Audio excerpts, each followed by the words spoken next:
Овошјето и зеленчукот со попристојни цени за Бајрам во однос на великденските празници, иако тие и натаму се високи, поготово на зелените пазари. Граѓаните се пожалија дека поради скапотијата не може да се купат се што планирале. Вела дека доматот на пазар може да се најде за околу 150 денари, а краставиците одат од 90 до 120 денари, а во дел од маркетите тие се наоѓаат и за 70 денари за килограм. Колку за подсетување, килограм краставици пред само 2 недели се продава за околу 200 денари. Цените се исти. Вика ќе се намалат, ама во пракса не е баш како Па не е така како што викаат баш. Ништо народот што може да прави, ништо може да прави. Премногу скапо, да. Обично вика дека ќе се намалат цени. Ништо ги качија повеќе. Повеќе ги качија, огин скапо. Зашто да се фатиш ептен? Па солено. Солено. И пред празници солено. Па еве гледате сами, све е песка.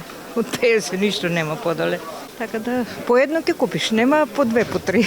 И трговците кои речиси цел ден се на пазар, признаваа дека сепак нема големо намалување на цените, зашто производите доаѓале од странство. Цените се високи. Не ги пуштат.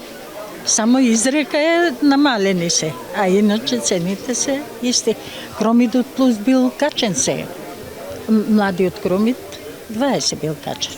Квалитетот на производите се задоволни, али сега околу цената е веќе дискутабилно и тоа е, мислам, генерален проблем на луѓето што пазарат.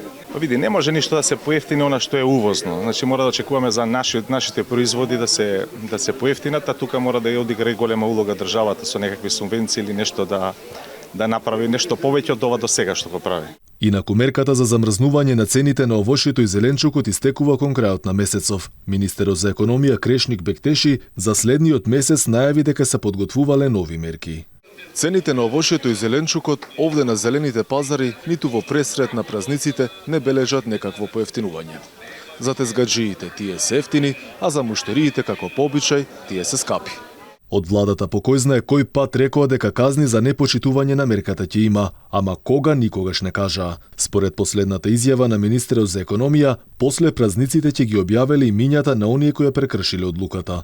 Оние кои сериозно го оштетија државниот буџет беа увозниците на овошје и зеленчук, кои во царина прикажувале лажни фактури за дебело да профитираат. Колку за подсетување, откако власта ги ограничи цените на овошјето и зеленчукот, доматите и краставиците ги снема од рафтовите на маркетите, додека пак на зелените пазари тие се продаваат дури и 3 пати поскапо.